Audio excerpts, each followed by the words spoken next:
Esse é o Ancapsu e nós vamos falar de novo sobre o Bessias. Por quê? Porque agora saiu a lista das pessoas que foram sancionadas junto com ele, que também perderam o visto, tá? Então a gente tem o nome das outras 5 pessoas, são todas pessoas ligadas ao Alexandre de Moraes, chegou no andar de baixo.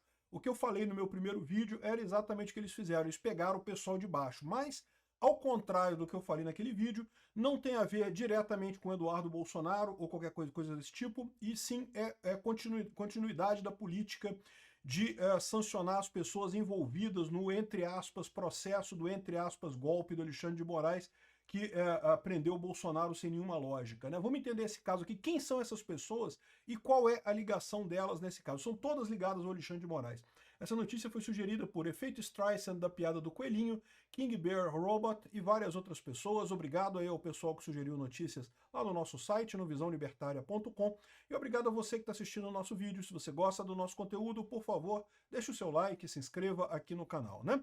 A gente já fez um vídeo hoje mais cedo falando sobre a revogação do visto do Bessias, né? O Bessias do papel, lembra que o Bessias... Ô Lula, o Bessias vai levar o papel para você aí, para você usar o papel se você precisar e coisa e tal, né? Essa conversa ficou famosa porque foi uma conversa da Dilma com o Lula, que foi interceptada pelo Sérgio Moro, e o papel, no caso, era a nomeação do Lula como ministro, né? Na época havia a expectativa de que o Lula seria preso, e a Dilma fez uma nomeação para ministro num papel para o Lula usar caso fosse preso. Se a polícia batesse na casa dele, ele pegava o papel nomeando ele como ministro, falando, não, eu sou ministro da Dilma, olha assim, aqui, eu sou ministro, não pode me prender não. Enfim, essa é a situação, né? E parece que o Bessias perdeu o papel, meu amigo, o Bessias perdeu o papel, não tem mais visto. O Bessias, é óbvio, né? Ele fez uma série de ações, principalmente contra o Eduardo Bolsonaro, acusando o Eduardo Bolsonaro, mas também o Jair Bolsonaro de obstrução de justiça nessa questão das tarifas dos Estados Unidos contra o Brasil e uma série de outras coisas. Além disso, o Bessias tinha prometido que ele iria defender o Alexandre de Moraes lá nos Estados Unidos das acusações do governo americano contra o Alexandre de Moraes. Agora vai ficar um pouco mais difícil, ele não tem como ir lá nos Estados Unidos. Pode fazer a defesa à distância, né? Talvez possa fazer isso, né? Mas o fato é, o Bessias já é um nome que já perdeu o passaporte, perdeu o visto para os Estados Unidos, né? Agora, lembra, perder o visto é sempre o primeiro passo da Magnitsky, né? O que pode vir mais adiante vai depender de quanto tempo esse pessoal tiver animado para se ferrar com a Magnitsky, né? Enfim, aqui, ó, mas isso a gente já falou. O importante é que saiu nos outros nomes. Está aqui nessa coisa da Reuters aqui, fala que, olha só, vários deles são atualmente aliados do Alexandre de Moraes. Aqui, ó, além do Jorge Messias, o oficial que vazou a informação para a Reuters. Então lembra, o governo americano ele não fala quem são as pessoas sancionadas com perda de visto. Ele manda uma cartinha para a pessoa, você perdeu o visto. E só isso. Ele não fala publicamente a lista das pessoas. O máximo que ele faz é fazer um comunicado dizendo que pessoas perderam o visto pelo motivo XYZ. Então isso eles fazem. Isso eles não fizeram ainda. Ainda não lançaram esse motivo dos vistos terem sido suspensos, tá? Mas eles não falam quem é. Só que essa fonte dentro da administração Trump falou para a Reuters que teria sido o José Levi. O Levi foi o AGU do Bolsonaro, tá? Aqui, ó, Levi. Quem é o ex-AGU do Bolsonaro, que será auxiliar do Alexandre de Moraes no TSE e poderá ajudar a melhorar a relação com o Planalto. Olha que coisa singela, né? Essa notícia é do dia 16 de agosto de 2022. Em 2022, o Bolsonaro trocou o AGU, liberou o Levi para ir para o TSE e colocou outro AGU para cumprir o resto do mandato dele. AGU, Advogado-Geral da União, o mesmo papel do Messias, né? E a expectativa no primeiro momento é que esse fosse um gesto de apaziguamento, de aproximação do Bolsonaro com Alexandre de Moraes, mas não foi bem isso que aconteceu. O Levi foi lá pro TSE e passou a agir junto com Alexandre de Moraes, sacaneando o Bolsonaro. Foi mais um traíra que galgou postos graças ao Bolsonaro e depois começou a esfaquear Bolsonaro pelas costas lá no TSE, ajudando o Alexandre de Moraes nas censuras e nos absurdos todos que o Alexandre de Moraes estava fazendo contra Bolsonaro em 2022, né? Então essa foi a situação. O Levi foi um que perdeu o visto, tá? Aqui fala, essa notícia é antiga, como eu falei para vocês, né? É justamente da época que ele deixou de ser AGU do Bolsonaro e passou a auxiliar o Alexandre de Moraes lá no TSE. E lembra, esse tipo de coisa é sempre sensível. Porque o Levi estava no governo Bolsonaro, ele tinha muita informação do que estava acontecendo no governo Bolsonaro. Quando ele foi para o lado do mal, evidentemente, ele passou essas informações para o Alexandre de Moraes, né?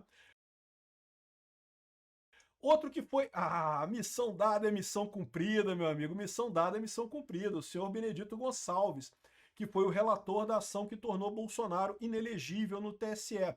Uma ação absurda, sem nenhuma lógica, né? Aquela ação que, porque ele teve uma reunião com embaixadores, então ele é inelegível agora. Sendo que lógica tem isso, né? Não há nenhum critério de inelegibilidade fazer reunião com embaixadores.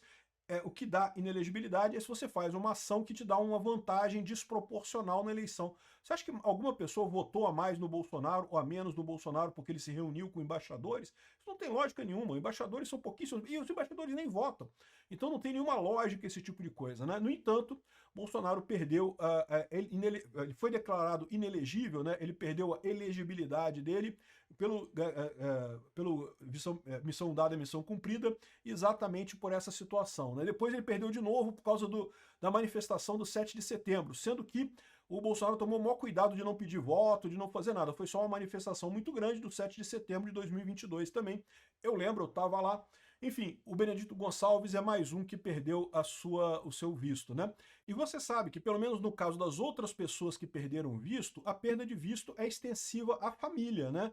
Então, por exemplo, o Padilha reclamou que a mulher dele perdeu, que o filho dele perdeu. Eu não sei como é que vai ser no caso dessa perda de visto aqui. Mas você lembra que o filho do Benedito gostava de passear com roupas de grife, coisa e tal? É verdade que esse negócio aqui ele estava na Holanda, não estava nos Estados Unidos, né? Mas eu sou capaz de apostar que se você gosta de passear na Europa, você gosta de passear nos Estados Unidos também. Questão de roupa de grife, coisa e tal. Todo mundo lembra desse clipe, né? Ficou ridículo ele. Um monte de roupa espalhafatosa, roupa cara pra caramba, de milhões, né? É o filho do Benedito Gonçalves, esse aqui deve ser o neto dele, eu imagino, não sei. Mas ele estava passeando lá em Amsterdã, quando foi gravado nesse clipe, e realmente ficou uma coisa ridícula isso. Então, eu também não sei se ele perdeu também o visto, mas é possível, tá? Geralmente você perde o visto, é você e a família toda, né? Outro que perdeu o visto foi o Ayrton Vieira. O Ayrton Vieira, vocês sabem quem é, era o auxiliar do Alexandre de Moraes, que foi flagrado em inúmeras conversas lá na Vaza Toga, pedindo para censurar o pessoal. Lembra da censura da Revista Oeste? O Eduardo Tagliaferro falou, não, mas eu não encontrei nada contra eles. Não, pô, seja criativo, pega uma opinião mais ácida, seja criativo, não temos que censurar a Revista Oeste, não sei o que lá. Pois bem, o Ayrton Vieira não é mais auxiliar do Alexandre de Moraes, tá? Ele pediu demissão lá do gabinete do Alexandre de Moraes, ou foi demitido, não deixam falar, ele foi desligado do Alexandre de Moraes, mas ele foi sancionado também, não vai poder mais ver o Pateta, não vai poder mais ver o Mickey, né? Não sei se também se foi extensivo à família dele, é possível que tenha sido extensivo à família dele também, né? Outro que foi também é o Marco Antônio Martim Vargas, que é outro que também estava em vários daquelas conversas da Vaza Toga, era auxiliar do Alexandre de Moraes no TSE, então ele era ministro auxiliar do Alexandre de Moraes no TSE, e lá também falou um monte de lambança, é dele aquela frase, não, porque olha só, se a gente fizer desse jeito, vai ficar muito na cara que está errado, né? Vamos fazer de outro jeito aqui, para não ficar evidente que está errado o que a gente está fazendo. Ou seja, ele próprio confessando que sabia que estávamos fazendo a coisa errada, que o que estava sendo feito ali na ASD, né? Assessoria Especial de Combate à Desinformação, coisa e tal, a assessoria lá do Eduardo Tagliaferro, né? Eles sabiam que estavam fazendo errado, eles sabiam que aquilo ali era um negócio absurdo. O Marco Antônio Vargas foi o que disse que, não, olha só, vamos fazer desse outro jeito que vai parecer menos estranho, para não ficar tão estranho, tão na cara. Mas, evidentemente, estava todo mundo sabendo ali que era também, que também estava errado aquilo ali, né? Então, ou seja, essas 4 pessoas aqui são ligadas ao Alexandre de Moraes, auxiliares diretos do Alexandre de Moraes, é o andar imediatamente embaixo, né? E é lógico que à medida que essas investigações continuem, eu imagino que o Alexandre de Moraes vai dobrar a aposta, triplicar a aposta, quadruplicar a aposta. Já falei para vocês, não esperem que o Alexandre de Moraes vai voltar atrás. É possível que o Congresso, junto com o resto do STF, acabe com essa lambança, mas se não for isso acontecer, se depender do Alexandre de Moraes, ele vai sempre dobrar a aposta, né? E tem mais um que é o braço direito do Alexandre de Moraes, o senhor Rafael Henrique Janela Tamay Rocha. Caramba, um monte de sobrenome. ele é quem tem feito, quem tem tocado o dia a dia dos depoimentos e coisa e tal, do caso, do, entre aspas, golpe do Alexandre de Moraes, né? Então, ele é o cara que está no dia a dia, ele é um juiz também, tá? Isso é comum, tá? Os juízes do STF, os ministros do STF, têm juízes auxiliares. A gente até comentou que normalmente são 2 juízes auxiliares junto com cada ministro do STF, mas no momento só tem um. Só tem esse cara aqui, com Alexandre de Moraes, porque eles não conseguem preencher a outra vaga, porque ninguém tem coragem de meter a mão nessa cumbuca, né? Então, é lógico, os depoimentos do Bolsonaro e do pessoal principal ali do inquérito foram tomados diretamente pelo Alexandre de Moraes, mas o resto do pessoal todo, né, o Felipe Martins, o próprio Mauro Cid, um monte de gente, foi o Tamay Rocha que fez, que tomou o depoimento. Ele é o juiz auxiliar do Alexandre de Moraes, ainda é o auxiliar do Alexandre de Moraes, e agora não vai mais passear na Disney, não vai passear mais, ela não vai ver mais o Pateta, não vai poder ver mais o Mickey, enfim. E, de novo, lembrando sempre que isso pode ser, ou não, a gente não sabe ainda, extensivo a familiares da pessoa. Além disso, outra coisa importante é que isso costuma ser o primeiro passo para, possivelmente, no futuro, integrar a quadrilha do Alexandre de Moraes e o nome lá do pessoal na Lei Magnitsky, né? Então a Lei Magnitsky vai ter essa galera toda, pode ser que cheguemos lá, vai depender de quanto tempo o pessoal insistir em dar corda para o Alexandre de Moraes, né? Vamos dobrar a aposta, e dobra a aposta de novo, e vamos dobrar a aposta mais uma vez, e vamos triplicar a aposta, né? Vamos ver quanto tempo o pessoal vai, né? Porque eu já falei para vocês, o pessoal já está no esquema de all-in, né? Não, é isso aí, vamos dobrar, é isso aí, de novo. Só que chega uma hora, meu amigo, que o Trump ainda tem dinheiro em caixa para dobrar a aposta e você não tem mais dinheiro em caixa para dobrar a aposta. Aí é um problema, aí você não tem muito como ganhar esse jogo, né? O problema de all-in, de briga aberta, de não ter mais diplomacia nenhuma, de ser um ataca daqui, o outro ataca de lá, é que o mais forte ganha, meu amigo. E o mais forte não é o Alexandre de Moraes, não é o Brasil, é os Estados Unidos e é o Trump, né? Então, vamos ver como é que vai terminar esse troço aqui. Acho divertidíssimo isso, acho muito importante. Eu falei para vocês, atacar o andar de baixo, atacar o pessoal que está no segundo escalão ali, é muito importante, justamente porque tira apoio desse pessoal, né? Não apenas essas pessoas vão sofrer, como agora outras pessoas vão pensar 10 vezes antes de se tornarem auxiliares do Alexandre de Moraes e de outros ministros do STF, porque, né? Todo mundo quer ir para Disney, né, bicho? Ir para Disney é legal, o Pateta é muito bonitinho. Obrigado por assistir o vídeo até o final.